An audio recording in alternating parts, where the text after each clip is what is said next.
A empregadora também admitiu, neste caso, que nunca pagou qualquer salário a esta menina, que sozinha, numa casa de 6 pessoas, lavava, passava roupa, limpava a casa e o quintal, cozinhava e cuidava da louça. Que nunca concedeu ou pagou férias nem 13º salário. Além de que nunca a levou para qualquer tipo de lazer, como fazia com seu filho, que frequenta o melhor clube social de Belém. E o pior dessa história é que a menina ingressou no trabalho quando contava com apenas 13 anos de idade, ou seja, em idade terminantemente proibida pela legislação para o trabalho. Esse exemplo ilustrativo nos mostra que esse tipo de explorador de mão de obra doméstica utiliza a expressão filha de criação como substitutivo para trabalho escravo, trabalho servil, superexploração no trabalho e outros assemelhados. Além dos casos que julgamos como juíza do trabalho, por conta da nossa dissertação de mestrado, nós promovemos uma pesquisa de campo e entrevistamos 20 meninas na cidade de Belém, na faixa etária de 12 a 17 anos, que resultou na publicação desta obra, Meninas Domésticas, Infância Destruídas, que eu vou destinar um exemplar para cada uma das faculdades presentes aqui e um para a biblioteca da AMAC. Pois bem, nessas entrevistas, pesquisa de campo com 20 meninas de 12 a 17 anos, nós constatamos que todas elas estavam sendo vítimas de explorações, de humilhações e de violação de todos os direitos que compõem o conceito de cidadania. É preciso mudar urgentemente essa visão. Para tanto, devemos lutar sabendo que em nossa realidade estão presentes profundas marcas do nosso passado colonial e escravocrata, que dificultam as mudanças necessárias à construção desse novo tempo.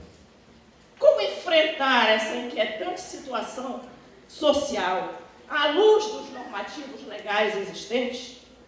O que dizem os pensadores dos direitos humanos? Qual a dimensão humana do direito do trabalho? Quais são os direitos humanos a serem protegidos por todos nós, sociedade e Estado? Precisamos considerar que o importante não é conhecer quantos e quais são esses direitos, se são naturais ou históricos, se são absolutos ou relativos, mas qual é o modo mais seguro para garanti-los, para impedir que, apesar das solenes declarações em diversas leis nacionais e internacionais, eles continuem sendo violados. E o caminho para possibilitar o exercício desses direitos, segundo Paulo Freire, na sua Pedagogia da Indignação, está em direcionar a educação para a liberdade, fundamentada no respeito aos direitos humanos. Para este educador brasileiro, o neoliberalismo procura naturalizar a desigualdade, quando muitos dizem: é isso mesmo, nada se pode fazer, é melhor para esse menino, essa menina, trabalhar do que passar fome, ou do que ficar na rua aprendendo vícios, etc. Isso é comum a gente ouvir. A desigualdade, diz Paulo Freire, não é natural. As coisas não são assim porque tem que ser assim. Neste sentido, nós podemos afirmar que as crianças e os adolescentes que trabalham como domésticos na casa de terceiros, nos estados do Pará, de São Paulo e em todo o Brasil, não estão vivendo esta realidade porque tem que ser assim. Elas estão nesta situação porque temos um sistema que permite com que isso aconteça. Existe um sistema que não pune o infrator. Existe um sistema que concebe esse tipo de exploração como um ato de solidariedade. Existe um sistema que ignora os direitos fundamentais. Existe um sistema que ignora os direitos humanos. Diante dessas inquietações, buscamos uma resposta plausível para saber qual o motivo que leva os pais de uma menina a entregá-la a outra família na condição de doméstica, apartando-a do convívio familiar tão necessário nessa fase da vida. Será falta de responsabilidade? Falta de zelo para com sua filha? Falta de amor? Medo? Desespero? Ignorância? Hannah Arendt, em sua clássica obra, A Condição Humana, nos trouxe algumas respostas dizendo que, à exceção da tortura, nenhuma outra violência exercida pelo homem pode se igualar à força natural com que as necessidades da vida compelem o homem. Esse fato justifica o registro histórico de que na Antiguidade Ocidental a tortura só podia ser aplicada aos escravos, que, sendo conhecedores da dor da necessidade, somente eles teriam condições de suportar a tortura e continuar vivos. Esse esclarecimento científico nos fez concluir que libertar-se da miséria é algo inerente a todos os homens e mulheres. E mais ainda, libertar os filhos da indigência é uma das maiores provas de amor que um pai e uma mãe podem dar aos seus filhos. Mesmo que este gesto represente uma dolorosa separação, porque essa dor é ainda menor do que não possuir o mínimo indispensável à subsistência. Portanto, é a dor da pobreza extrema, é a dor da fome, é a dor da miséria que leva os pais a entregarem sua filha, a exemplo do que ocorreu com a menina Marielma, de apenas 11 anos de idade, cuja história foi amplamente divulgada pela imprensa nacional e internacional. Na busca de oferecer uma vida melhor para a menina, os seus pais a entregaram para um casal de Belém, na condição de doméstica e babá, mediante a promessa de uma cesta básica e de escola para a sua filha. Depois de 7 meses apenas, Marielma morreu em face de traumatismo craniano, hemorragia interna nos 2 rins, pulmão perfurado, 6 costelas quebradas e ruptura na alça do intestino, como resultado do cruel e desumano espancamento praticado pelos seus patrões. O laudo do IML também revelou que a menina apresentava queimaduras por todo o corpo, hematomas, cortes na pele, cabelos tosquiados e parte da orelha esquerda decepada, além do que estaria sofrendo maus tratos e abuso sexual.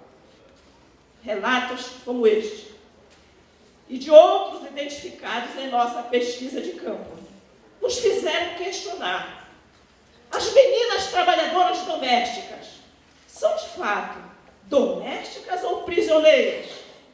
Tendo em vista as constatações que fizemos no sentido de que meninas que deveriam apenas brincar e estudar estão cuidando de outras crianças e da casa de terceiros.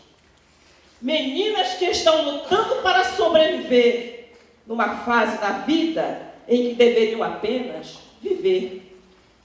Meninas que sofrem de dor de cabeça, dor muscular, fadiga, cansaço, tristeza e muita solidão, quando deveriam estar praticando esportes e brincando com outras crianças. Meninas que aprendem a cartilha da humilhação e da exploração, do cerceamento da liberdade, quando deveriam conhecer somente os verdadeiros caminhos da libertação dentro da escola e no ambiente familiar. Meninas que recebem agressão física e moral de uma família estranha, quando deveriam receber somente toda a atenção e o carinho de sua própria família. Diante do que encontramos em nossa pesquisa, perguntamos também: quem deve pagar o preço dos destinos dessas meninas que vêm sendo marginalizadas e destruídas no trabalho doméstico no estado do Pará e em todos os estados brasileiros? O Estado, a sociedade e todos nós que participamos deste seminário devemos responder conscientemente a essas perguntas, de modo a encontrar alternativas capazes de possibilitar a vida plena a essas crianças que sequer percebem que suas infâncias estão sendo destruídas no trabalho doméstico. A exemplo de Marielma, muitas meninas acumulam os serviços domésticos com o de babá. É inconcebível que crianças e adolescentes recebam a incumbência de criar de outra criança, pois a função de babá exige amadurecimento para ajudar o ser humano de pouca idade a desenvolver-se. Como é possível atribuir tal responsabilidade a quem se encontra também em plena fase de formação? Na verdade, o trabalho infantil doméstico, que envolve situação de risco e exploração, é uma traição a todos os direitos da criança como ser humano e uma ofensa à nossa civilização deste século XXI. Eu vou mostrar para vocês agora algumas imagens do trabalho infantil doméstico, incluindo imagens da menina Marielma, que morreu vítima do espancamento dos patrões e que lhe foram cedidas pelo Instituto Médico de Belém, especialmente para esta ocasião, e que demonstram as consequências perversas do trabalho infantil doméstico. Aqui tem um número que é para denunciar, qualquer conhecimento que tenham a respeito do trabalho infantil doméstico. Trabalho infantil doméstico não deixe entrar na sua casa, nem na casa daqueles que vocês conheçam. E aqui as imagens da Marielma. Hematomas e marcas por todo o corpo, como falei para vocês. Orelha decepada. Queimaduras com ponta de cigarro. Essas marcas aqui tinham por todo o corpo. Eu cheguei a verificar isso pessoalmente. Que na época que eu estava escrevendo a minha dissertação de mestrado, quando isso ocorreu. Agressão que levou ao traumatismo craniano, vejo a cabeça dela, o estado. E aqui uma panorâmica do corpo dela. Após essas imagens, concluímos com um questionamento. Será possível mudar esse quadro? Para quem assume caráter humanista, sempre é possível mudar a ordem das coisas. E diante da injustiça, da impunidade, da barbárie, nós devemos assumir o papel de sujeitos da história, transformando em atos a nossa indignação, de modo a fazer com que os direitos humanos sejam respeitados. Nós precisamos acreditar que a nossa presença no mundo não pode ser neutra, mas transformadora. Como nos diz Paulo Freire, mudar é difícil, mas é possível. Muito obrigada.